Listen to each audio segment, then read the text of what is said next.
Oh my god, good morning everybody. Welcome into another app. Sorry.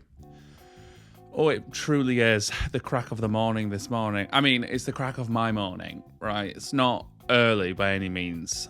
Because guys, right, so I will say something about me. This is a new thing that I've allowed myself to do, because I feel like sleep is very important. And the unhealthy part of my brain that used to really dominate used to make it so like I would feel bad if I didn't wake up at a certain time and like get a bunch of stuff done, which is not a bad thing. But I think when you're in a position where you're able to give yourself a bit of fucking time, you know? Like, my job is not a 9 to 5, like, if I don't want it to be. Now, don't get me wrong, I'm a very hardworking person, so generally, day to day, I don't love not doing anything. That's just not for me. It's just not the way I work. So, I do like getting work done, but in that does mean that like sometimes you can give yourself a fucking lie-in if you want, diva, you know? So that is exactly what I did this morning. There's a few times, especially if I've had like a day before where it's been like a crazy intense work day, like editing a lot, which sometimes happens, especially if I'm excited for a video. Obviously, I'm referencing my main channel here. So if you didn't know, and you've only found this through my second channel, I do have a main channel that is like commentaries, right? Or listening to this, I suppose. But I feel like if you're listening to it on Spotify, then you probably know who I am a bit more. I don't know. I don't think people can find these on Spotify very easily, can they? I wouldn't know. But anyway, yeah. So like if I've had like a really intense editing day prior, then I'm more likely to just like not set an alarm, just let myself get up whenever. But the real kick in the fucking teeth, and this happened also recently, is when you do just that, hoping for a lie-in, then your body says, no, diva, we're waking up right now, actually, and it's like 8 o'clock. Like, what? Guys, it happened to me recently. Now, don't get me wrong, it was partially my fault because I didn't close my curtains all the way. And early on the morning, I do get sun beaming right into my eyeballs. Well, it like kind of bounces off a building. So like literally like if I was facing the way that I like to face when I go to sleep, the sun was in my eyeballs. And part of me was like, well, if I'm getting up to like close the curtain, I'm just getting up. Right? But anyway, yeah, don't know why I got onto that tangent, but here we are. It tends to be what I do, hey? I do get on tangents. But like guys, this morning, for example, my sister, because my sister's basically on her way to Australia, I think she mentioned it in our podcast episode. If you're interested to know more about my sister and her boyfriend, I did do a podcast episode with them recently. But yeah, basically she's on her way to Australia because she's going to be performing on a cruise ship. Because basically for the past few years, she's been working in a hotel in Greece, right? That's where I've been going on holiday and stuff. And like if you've seen me on Instagram and stuff in Greece, that's why. But yeah, she's on her way to Australia and she's going to be on a cruise ship until October. So she's currently on her way there. And she put a message in our family group chat, because we do have a family group chat, and I think most people do, right? It's just an easy way of like getting in contact with everybody. But yeah, she put a message in the group chat this morning at like 7 a.m. And I like when I woke up at like, because what time is it now? Guys, it's 10 past 11 right now, right? I woke up at like 10:30. I checked the family chat and I've responded at 7:30. Now, guys, I'm not going to lie. I have known myself before go on my phone during my sleep, because if you didn't know this about me, I'm not sure if I've ever mentioned it. I'm sure I have somewhere. But I am somewhat of a sleepwalker. Not so much now, but I used to be really, really bad, like when it comes to sleepwalking. Now, if you guys want me to talk about some of the crazy shit that happened to me when I've slept walked in the past, please do let me know, because I think that would be a really fun episode. And what I might do is I might talk to my mum, because I'm sure she remembers more than even I do.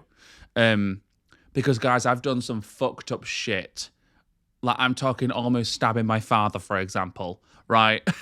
So let me know that if you'd like to hear about that. But yeah, like I've known myself sleepwalk and whatnot, and I have known myself go on my phone in my sleep. Because, for example, one time when I was staying at my parents' house, dog sitting for them while they were on holiday, I recall obviously like putting my phone on charge, going to sleep, whatever, waking up, not being able to find my phone. looking on my phone, and I'd been texting somebody, and I've had it here. I've literally had it here where I've like ended up waking up and being like, where the fuck is my phone? And then like looking, and the phone's in the bed with me. It's very odd, but I do think it's a thing that happens to me. I do think it's a thing that I do. So this is not surprising to me, by any means. But guys, I was eloquent, right? I was eloquent in this text. Like she sent us a message about something, and I like responded with emojis, and like made no spelling mistakes. So kind of gaggy. Before we get into the girth of this episode, I do like to give you guys kind of a rundown on what's happened in my life the past week. Got more tattoos. I think I might have mentioned this. I'm not sure.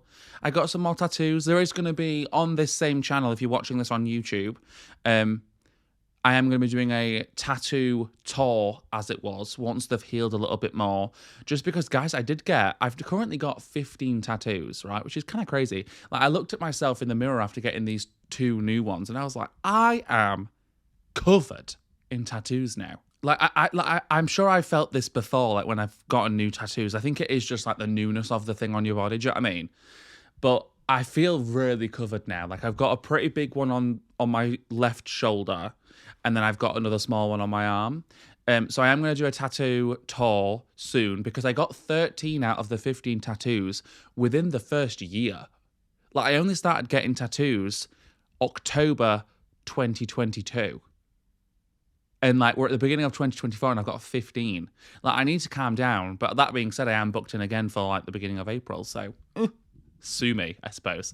But yeah, so I got some new tattoos. That was really fun. I also had the dentist, got my Invisalign off. I'm not sure if you can tell. I think my mouth just made a really weird noise. I'm sorry about that. But I've got my Invisalign off.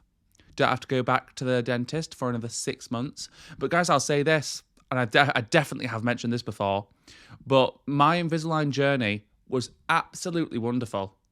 Right? And not just because of like the Invisalign itself, whatever. Obviously, like, getting straight teeth is a wonder, right? I love my teeth. But more than that, and this is not like a paid brand deal or anything, because obviously I'm on a fucking podcast here, but they're obviously not paying me, or like they've not given me a discount or anything to talk about them. I'm just like really pleased with what happened. The people at Smile Dental in Leeds, you guys worked my pussy out. You guys are so nice. I'm not going to give people's like names or whatever, but you know who you are, and you really slayed me, and I really enjoyed. Like, guys, I've basically joined their long-term dentistry plan because I like these people so much. So, yeah, cannot recommend them enough if you are looking to get into like Invisalign or some other works, because they do some other works, but yeah, they're really lovely people, and they've really turned it around for me in terms of the dentist, because like I said, I used to fucking hate it, right? Hated the dentist. Like, I've had some traumatic experiences with the dentist, but yeah, oh guys, not good. But anyway, that's kind of been my week. They're the 2 main things that have happened in my life. The dentist and tattoos. I'm hearing noises outside. Not great.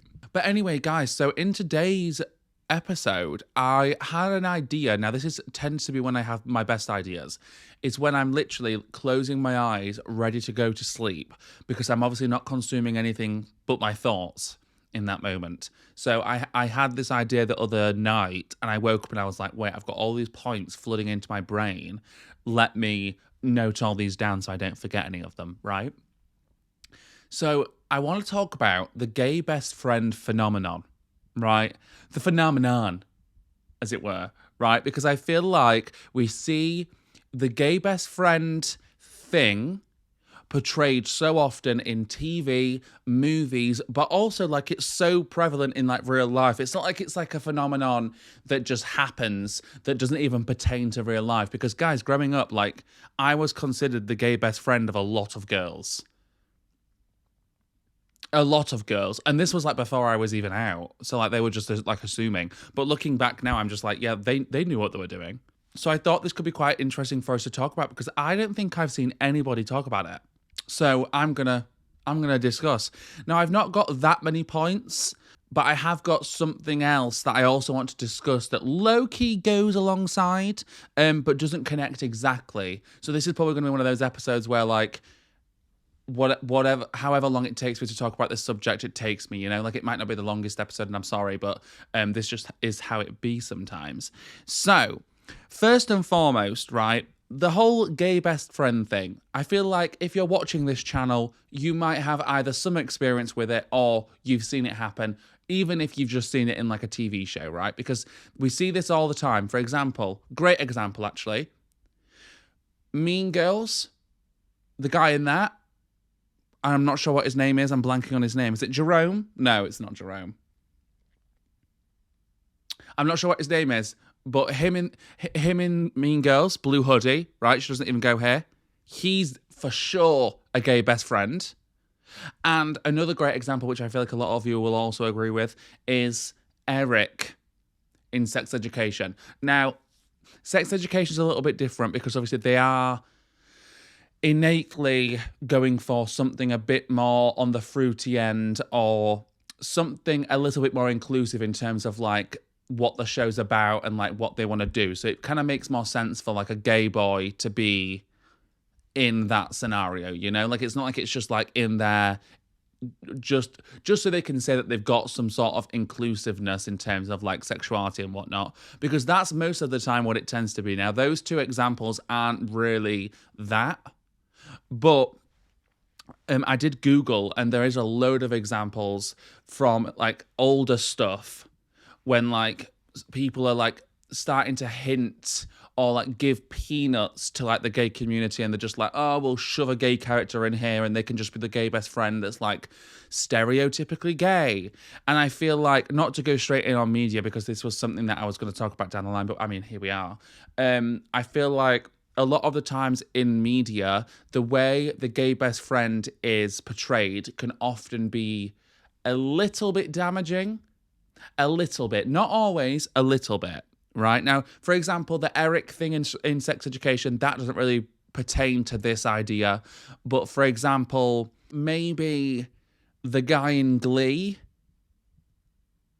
like I feel like he was quite a stereotypical gay that the media would see, because I feel like, don't get me wrong, I think nowadays we're starting to see more in the way of like diversity in like how gay people or just people from like the LGBTQIA space being portrayed in the media, and I think that's wonderful. I think that's great that we're actually starting to see that.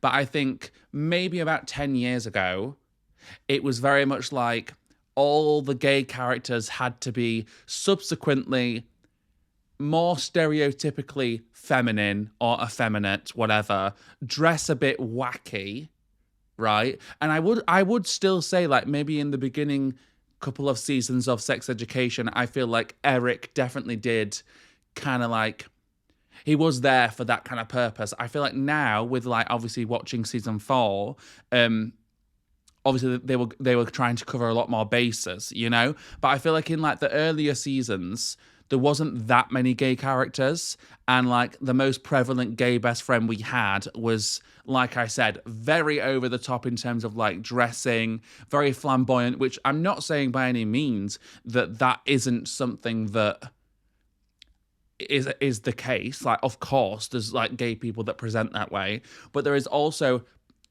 gay men that are like just like, I guess unclockable would be the word, but yeah, so it's a bit of an interesting one in terms of the media, and I'm sure you guys can probably think of even more instances like from back in the day. Now, I've not watched too much TV or movie from back in the day, so I'm not sure, but I did Google it, and there is like a load that I don't even know of. So that's the whole like idea of the gay best friend, right? In a way that most of you might be aware of, right? If you didn't have any experience being around it, whatever. But as a young child, of course, I was somewhat of the gay best friend within like friendship groups. Like in school, for example, don't get me wrong, I was friends with a lot of like do you know how in school we have like the little cliques? I was I found myself residing a lot with like more of the emo aesthetic, right? But I say emos, there was a bunch of kids also part of that crew that weren't really the emos. So now looking back, I'd probably say more the outcasts. That's where I felt most comfortable and most able to be myself, right? Which is a wonderful thing, right? Those people were great. Don't get me wrong, we had a bit of drama sometimes, but yeah. And there was two other boys part of like that crew that was also turned out to be gay, so it makes sense. But I have mentioned before, in school, I was very much friends with everybody kind of vibe, other than like obviously the straight boys because they hated me and thought that I was a fairy, okay? But I did find myself being like a good friend to a lot of the straight popular girls. And I'm sure you can see where this is going. So like a lot of the time I would find myself obviously hanging around with these popular girls, but then also in the same breath being subjected to bullying from the straight boys, because realistically, the straight boys were trying to get with the straight girls, right? Like they were trying to like talk to them, show off, get their attention, get their affection, that kind of thing. And obviously, because I was already there, it was kind of like a funny thing for them to like tease me and like bully me a little bit. Now, don't get me wrong, it wasn't like crazy. I'm sure other people have much crazier stories. But it was definitely a thing that I experienced. And I remember feeling like just not as comfortable in that space. Like I enjoyed the company of some of these girls, but what came with it was just not very fun for me. And I do feel like probably back then I could kind of tell that I was almost being used as kind of like the gay best friend thing. So this does lead me into the whole like, I want to dissect why I think maybe the gay best friend thing is such a thing, or used to be. I'm not sure if it is now, because obviously I've been out of school for so long and whatnot. But I know, for example, in the media, I imagine it does kind of just come down to them being able to say, well, look, we've done something inclusive, you know, or we've got a bit of diversity, or they're taking little steps into showing gay characters or whatever on TV, right? So I imagine that's what it is for media, to the point where I would imagine it's just ticking a box, right? We see it all the time, not just with gay people. Like, for example, like I can't speak for these people and I'm not sure how they think, but I'm sure this is also the case with, say, black people. I'm sure we've had token black people, as it was, you know? Like, I'm sure that's a thing. Like, I feel like within media and like TV and stuff, a lot of the time it is like, well, we need to tick all these boxes. It needs to be a really diverse cast, but that sometimes does come across a little bit inauthentic, in my opinion. But that's just me. But anyway, yeah. What I think the reason is for girls finding it comfortable to have a gay best friend is potentially like, the way I see it is kind of like a security blanket sometimes. Now, if we're talking more like being grown up and whatnot, I think there is a whole thing within like clubs and bars. And I obviously have friends that are straight women, and I have sisters. For example, one sister, Leah, like you guys have seen her. She, for example, just feels more comfortable in a gay club because they are just a bit more friendly. Like, don't get me wrong, the gays can be rotted and gutted. But for the most part, I'm not going to say all in all, I'm pretty sure women feel like they can be a little bit more free to like enjoy their night without having to worry about like people hitting on them as much, people spiking their drinks, you know, like straight boys with their ill intentions. Like they don't really have to worry about that as much. Although I will say this, in recent times, there's been a lot more in the way of like just straight people in general coming to gay bars and gay clubs, and it does kind of ruin the vibes. Like I've been out a few times when it's just been like groups and groups of just straight people and straight boys that like aren't there because they support the gays. Like they're not there to be an ally. They're just there to make that space their own. Which, fair enough. Like I suppose like you have every right to come into a space. But I think they need to also acknowledge at the same time that they are coming into people's safe space, because realistically, like I don't feel half as safe going to a straight club, straight bar as I do going to my local gay places, you know? And that's just is how it is. Like with those places comes security and like a place for you to go and be yourself somewhat, you know? And I think that's what does draw a lot of straight women into it, because realistically, straight females don't necessarily feel the most safe in straight places, is what I've heard from like my straight friends and like my sister, whatever. Like there is a lot of fucked up shit that goes on in straight clubs. Like I don't know, guys, I'm pretty sure there was a whole time when like girls were getting injected with things. Was that not a thing? I feel that was a thing.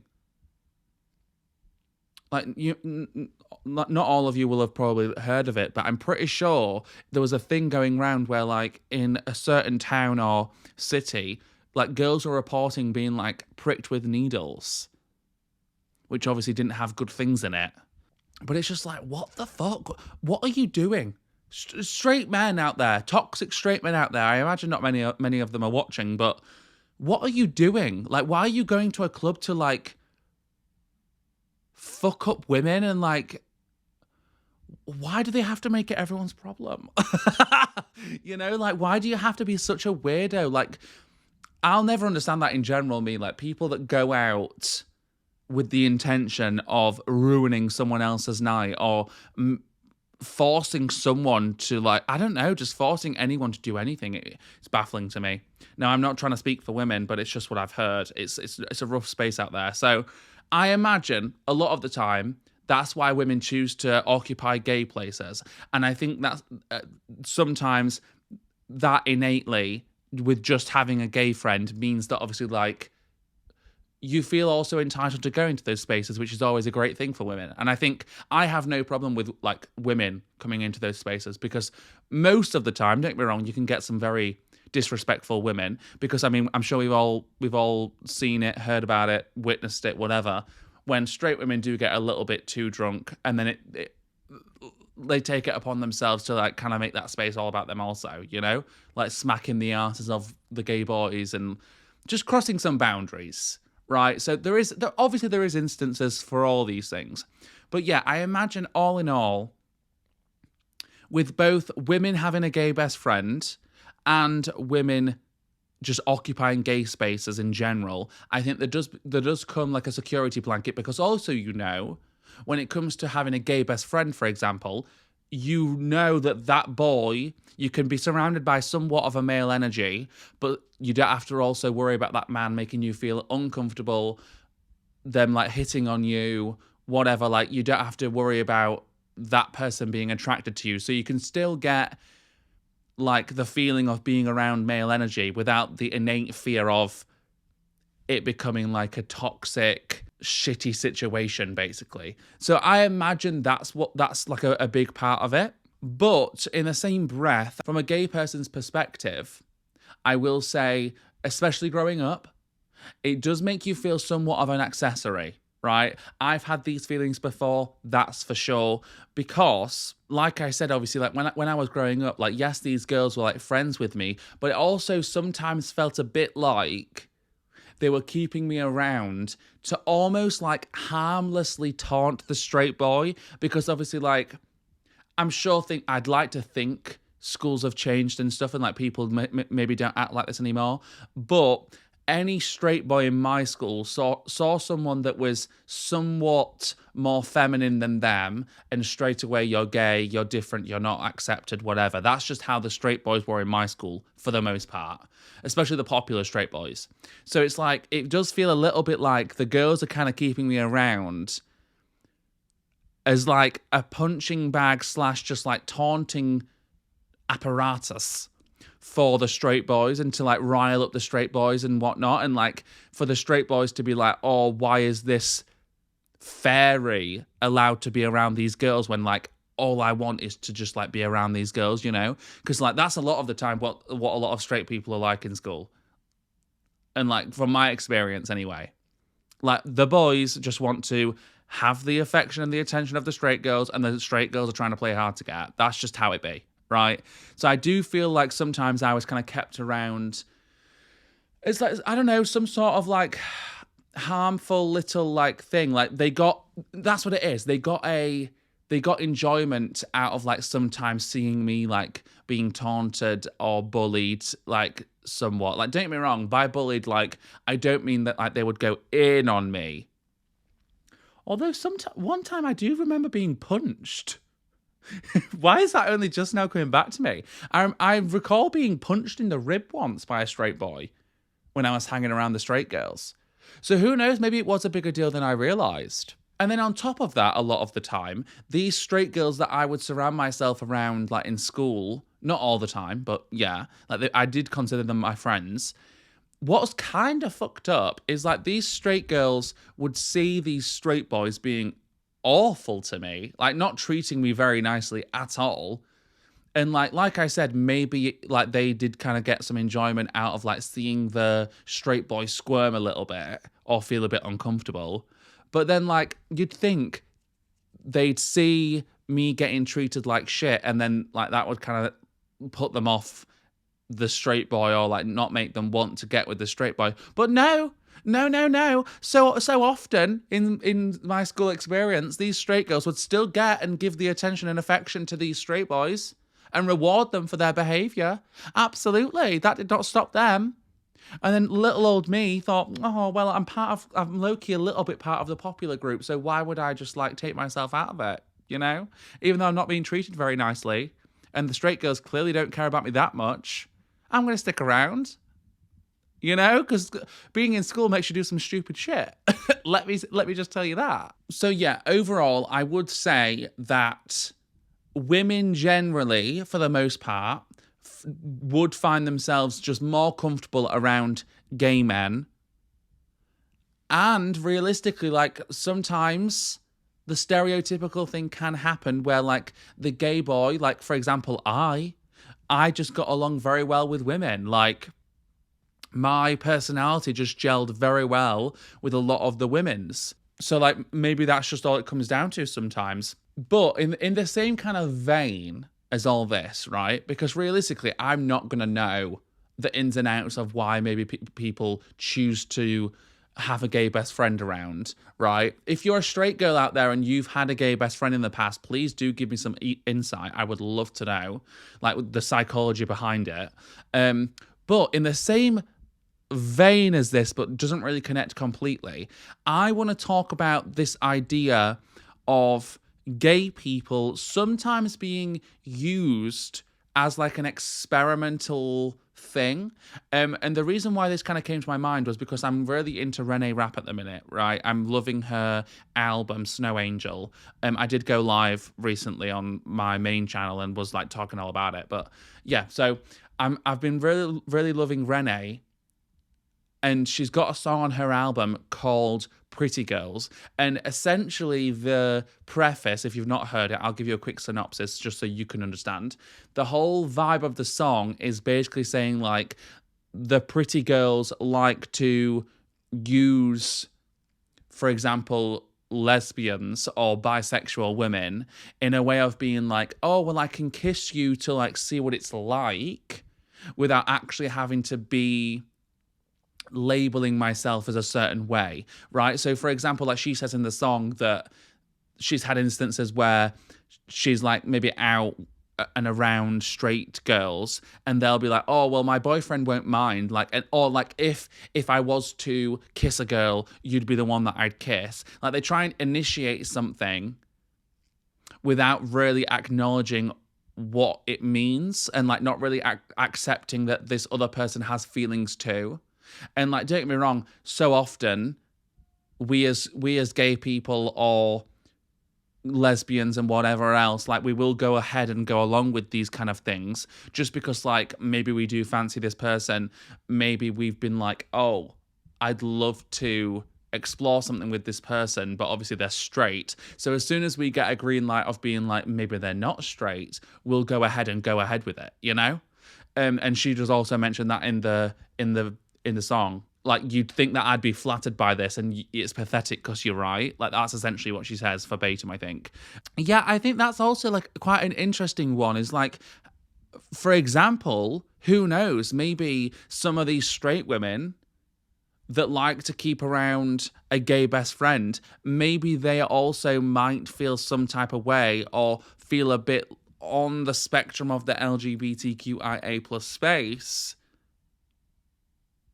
And who knows, maybe they keep you around just to be like, if I ever really needed some advice, if I ever needed like to talk to someone who's got, experience in the field, like it would be nice to have a gay best friend for that instance. So who knows, maybe that's also a thing. But in general, I think it's very odd that we are sometimes used as a tool, and so often we don't really think about it in like a negative way. But realistically, we sometimes can be just used as objects for just like experimentation. And I the thing is, I can't really say it's wrong or anything, because experimentation and like whatever, like you can't really suss out who you are without maybe experimenting, because realistically not everybody knows without having to experiment, and like without actually having to see firsthand like how they feel about it. Like some people, like it's not as simple as you being gay, you being lesbian or not. Like some people are bi,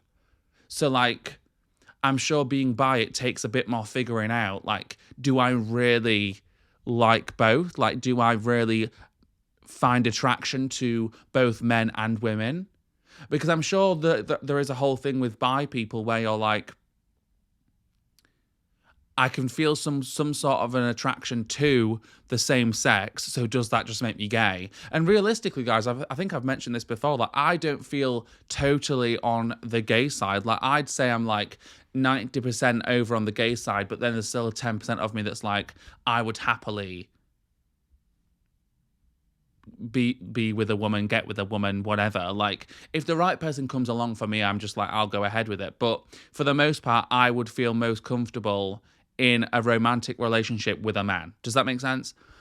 You don't have to try and label me, by the way. I don't need labels. I'm happy just as I am.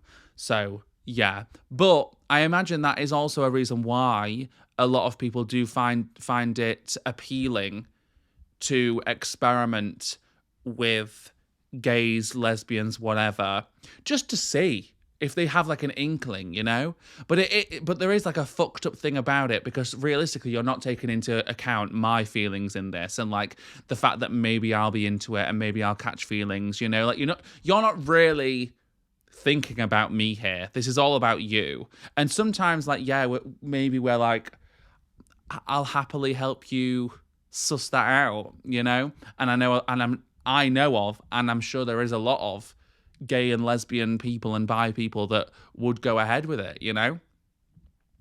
But I do think it can be a bit damaging, and it can be a bit sad. Because I do think sometimes, like, rather than choosing to just experiment, how about we do some like internal thinking and see and really get in tune with yourself and see if this is something that you really want to pursue, or whether it is just like, I can kiss a girl because I'm straight and it means nothing, because what is that whole thing about like straight girls are allowed to kiss their friends and it not mean anything? That's so weird. But guys, this is a whole nother topic, isn't it? Realistically, two straight girls are allowed to kiss, and it's seen as like a fetish for straight men. Two men kiss, and it's seemed as wrong and gross. That is a thing. That's a thing that happens, and I find it very odd.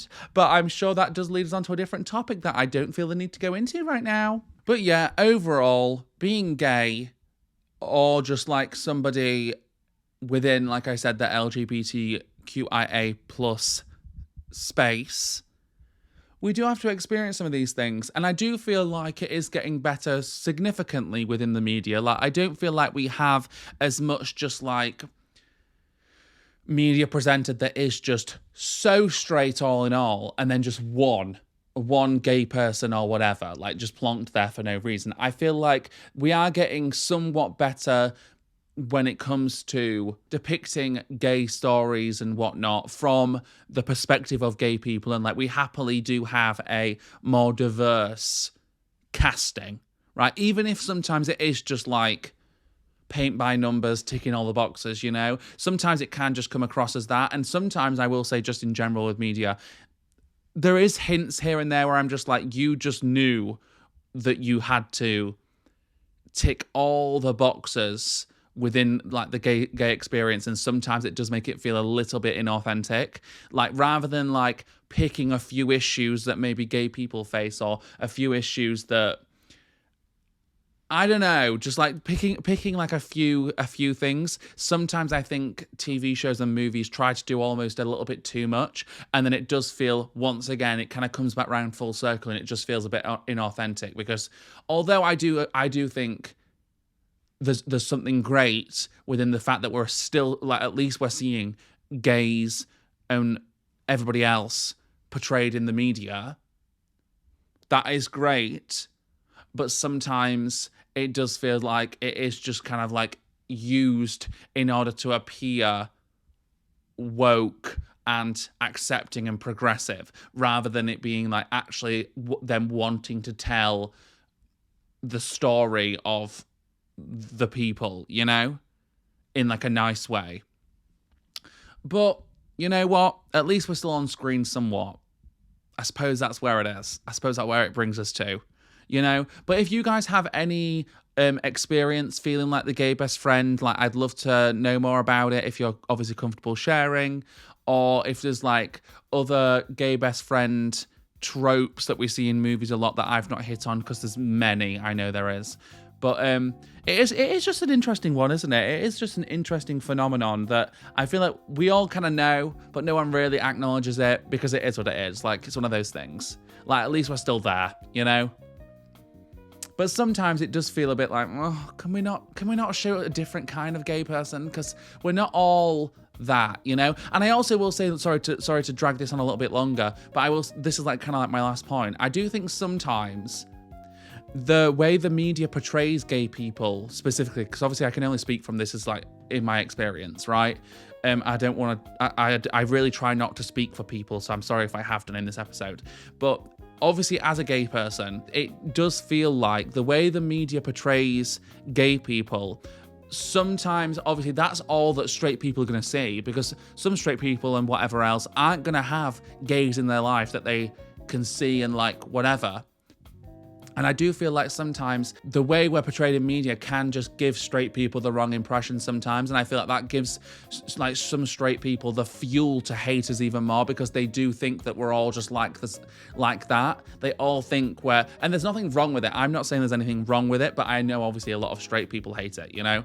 Like, the idea of a man being a little bit more effeminate is so disgusting to a lot of people, which is crazy. But yeah, and I do feel like sometimes media can just fuel that narrative, and like, as soon as someone says they're gay to someone, that's it, you kind of wrote off as this kind of thing if they hate that, and that's how they see gay people in their mind, you know? And I think that is also a bit fucked up. So I am happy that we are starting to see a little bit of a difference in the media, but I do still think we've got a long way to go. But yeah, guys, this has been this episode. I feel like, once again, this has kind of been all over the place. But these are just like thoughts that go on in my head, and I do try and like express them to the best of my ability. But I do apologize if this has been a bit of a messy one. Hopefully there's been something here that you've understood and you can take away from this episode. But yeah, I find the whole gay best friend thing very fascinating. And yeah, that's just my thoughts. Please feel free to give me 5 stars if you've enjoyed this episode. I also do have an Instagram, which is morningglory_pod, I'm pretty sure, where I post like clips and stuff. So I'd love for you to check that out too. But otherwise, this has been this episode. I hope you've enjoyed, and I will see you again next week with another one. Goodbye.